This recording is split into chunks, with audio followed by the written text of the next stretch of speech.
Quem será tomado e quem será deixado escatologicamente? Bom, talvez você aprendeu errado. Eu quero compartilhar com vocês essa temática no Evangelho de Mateus, na Betzorá de Mattiahu, que é o Evangelho de Mateus, Perek 24, capítulo 24, a partir do Passuk 1. E primeiramente, bem-vindos ao nosso canal, Shalom Yeshua Elohim, a todos. Eu já peço para que você se inscreva no nosso canal, para que você venha ter acesso a outros conteúdos, notícias, mensagens, enfim. Então se inscrevam em nosso canal e compartilhem nossos vídeos e deixem o seu like, o seu comentário e a sua opinião. Eu vou ler aqui capítulo 24 de Mateus, o Passuk 1, a partir do versículo 1, que diz assim: Tendo Yeshua, que é Jesus, saído do templo, do Beit HaMikdash, do templo, ia se retirando, quando aproximaram dele os seus Talmidim, seus discípulos, para lhe mostrar as construções do templo. E Yeshua deixou o templo. E Yeshua deixou o templo. Isso traz alusão, uma aplicabilidade para nossas vidas, porque nós somos templo, nós somos casa, morada do Ruach HaKodesh, do Espírito Santo. Quando vivemos uma vida sem Torá, sem obediência, sem cumprir mitzvot, sem obedecer a Deus, a Shekhinah, a presença do Eterno, ela nos abandona. Então, Yeshua deixando o templo é uma representação da Shekhinah abandonando o santuário. Vamos agora para a temática. Aqui foi apenas uma introdução do versículo do Passuk 1. Bom, vamos entrar aqui numa linha de raciocínio sobre escatologia. Meio pentecostal, meio dos protestantes, dos calvinistas, há várias vertentes sobre arrebatamento.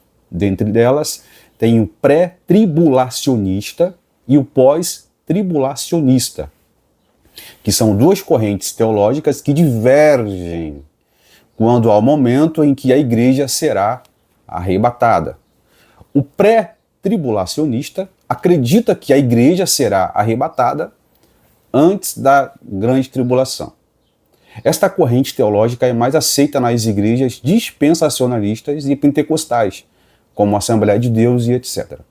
Agora, os pré-tribulacionistas pregam que a vida deve ser santificada com espírito, alma e corpo, e irrepreensíveis para a vinda de Jesus.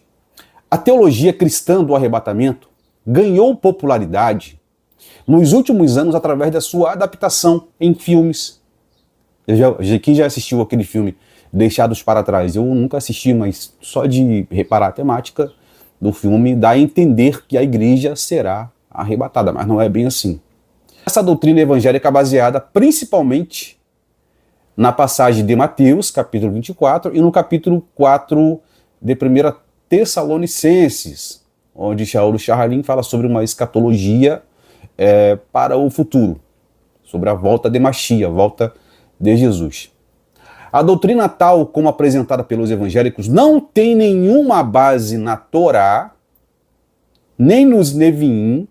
Torá, para quem não sabe, é os 5 primeiros livros de Moshe Avinu, de Moisés, de Bereshit a Devarim, ou seja, de Gênesis a Deuteronômio, e nem tem base nos Neviim, os profetas.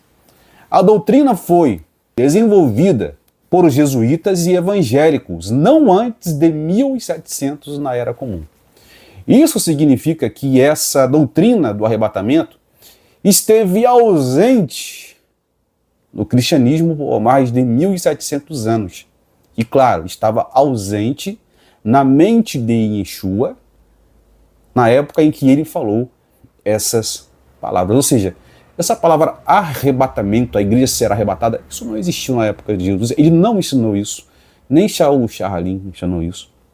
Até porque, para quem não sabe, o bispo Tarcião, que é o assim chamado pai da igreja, ele distorceu principalmente as epístolas de Paulo, tirando toda a tradição judaica e adaptando uma cultura pagã grego-romana nas epístolas de Paulo. Por isso que muitos evangélicos ficam bitolados quando leem as epístolas de Paulo.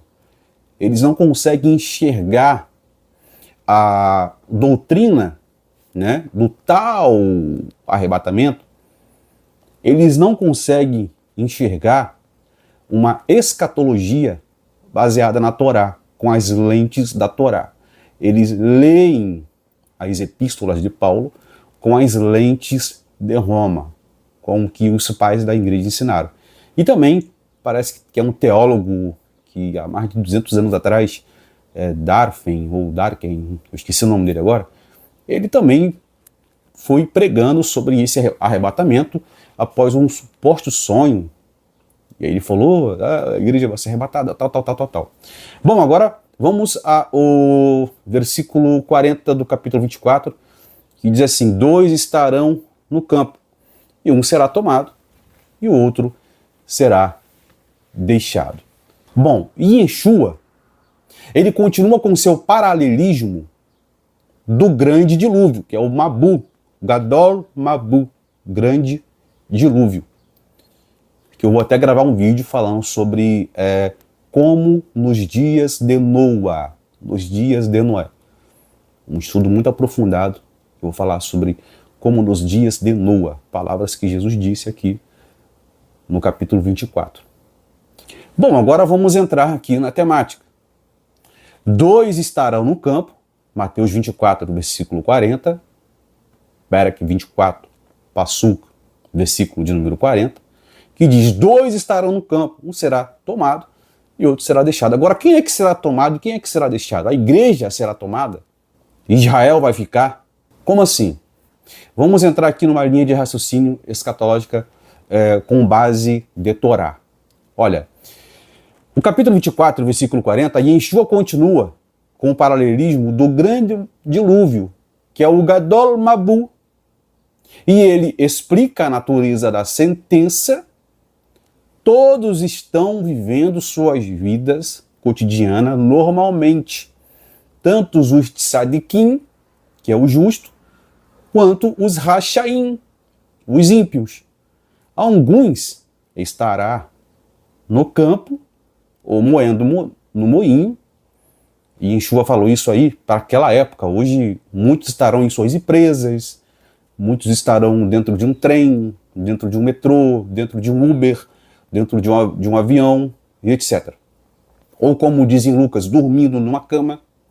Mas apesar da aparência que todos estão fazendo a mesma coisa, o julgamento separa os tzadikim, os justos, dos rachaim, dos ímpios. Um é levado e o outro é deixado. Agora, olha só, essa frase por si não esclarece quem está recebendo a misericórdia, ou seja, quem será tomado e quem será deixado. Aquele que está sendo levado está sendo recolhido pelos melachim, pelos anjos, no versículo 31, ou ele é levado, afastado em julgamento? Aqui é um paradoxo. E agora, quem é que será tomado e quem é que será deixado? Como os estudiosos, né, eles são deixados a deduzir a interpretação por conta própria, sem base de Torá, num contexto imediato, Yeshua acaba de comparar a vinda do Filho do Homem como o Gadol Mabu, o grande dilúvio, que é um vídeo que eu vou gravar, que será o próximo vídeo. Observe que o versículo 39 diz: veio o Mabu, o dilúvio, e os levou embora. Paralelamente ao grande dilúvio, ao Gadol Mabu, no final dos dias, o julgamento também demorará. A quem? Os maus. Os justos serão poupados disso. No aspecto de Hashem, que cuida de todos os que amam, mas os ímpios, os Rachaim, todos os ímpios, ele destruirá. Isso está em Sefer Tehilim, Salmos 145, número 20. No Salmo 1, que foi um salmo que foi escrito pelos filhos de Cora, os descendentes de Cora, melhor dizendo, aquele salmo, bem-aventurado o varão que não anda segundo o caminho dos ímpios. Os nossos sábios dizem que, portanto, os ímpios não se levantarão em julgamento quando chegar o tempo do julgamento. Os Rachaim, os ímpios, não terão posição, nem os malfeitores entre os justos. Não apenas os malfeitores não serão absolvidos, mas eles nem mesmo poderão se ajuntar ou participar com a companhia dos tzadikim no dia do grande julgamento. Portanto, os ímpios não permanecerão em julgamento, nem os pecadores na congregação dos justos. Salmo 1, número 5. Portanto, os ímpios, os Rachaim, não permanecerão em julgamento. Refere-se à geração do Mabu, os nossos sábios estão dizendo aqui. E nem os pecadores na congregação dos tzadikim, do justo. Refere-se aos homens de Sodoma. Aí os nossos sábios comentam o seguinte: Hashem será para alegria e glória para aqueles que guardam a Torá e suas mitzvot. E o Senhor tirará do meio dela aqueles que derramam o sangue inocente. Isso aqui está no Targum Yonatan, em Isaías capítulo 4, do 2 ao 4. O paralelo em Lucas diz que 2 estarão na cama. Um será levado, outro será deixado. Aí os talmidim, os discípulos, perguntaram para Yeshua: para onde serão levados, mestre? Rabi, para onde serão levados? E Yeshua respondeu: onde houver um cadáver, ali se reunirão os abutres. Lucas 17, 34, 37. Eu concluo que aqueles que estão sendo levados estão sendo destruídos ou levados a um julgamento, enquanto aqueles que são deixados estão sendo poupados, liberados para herdar a terra. Como ele disse: bem-aventurados mansos, porque eles herdarão a terra. Estão me entendendo? Na parábola do trigo e do joio, quem é que foi separado ali? O joio do trigo. O joio foi arrancado e lançado no fogo. O trigo ficou. O trigo traz alusão à Torá, os ensinamentos da Torá. Então, no capítulo 24 de Mateus, um será tomado e o outro será deixado, capítulo 24, 40 e o versículo 41, quem será deixado aqui, claro que essa terra será transformada, serão os tzadikim, os justos, aquelas pessoas que praticam bem.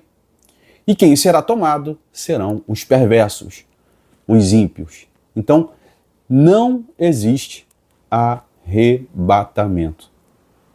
Quem será tomado serão os Rachaim, os ímpios. E quem será deixado, e quem vai ficar na terra, que vai herdar a terra, serão os tzadikim, aquelas pessoas que fazem o bem, praticam caridade, tzedakah, obedecem os mandamentos de Deus, cumprem os mandamentos de Deus, e etc. Essa foi uma pequena reflexão sobre uma escatologia à luz da cultura judaica. Observem que aqui fala sobre o Mabu, o dilúvio, e no dilúvio quem é que foi arrastado? Foram os perversos. E quem permaneceu na terra? Noé e sua família. É apenas uma pequena reflexão, porque para gravarmos um estudo, deveria fazer uma live, e isso requer muito tempo, né? Porque o tempo ele é muito corrido. Mas enfim, em um dia eu estarei gravando uma live assim mais aprofundada. No próximo vídeo eu vou falar sobre nos dias de Noa, que tem muita coisa boa nesse próximo vídeo. Por isso, se inscreva no nosso canal, deixa o seu like, compartilhem esse vídeo. Então, hoje aqui nós aprendemos a luz da Torá. E você pode pesquisar que todos os judeus eles ensinam a mesma coisa. Quem será tomado serão os perversos. Hashem abençoe vocês na paz e na shalom de Yeshua HaMashiach.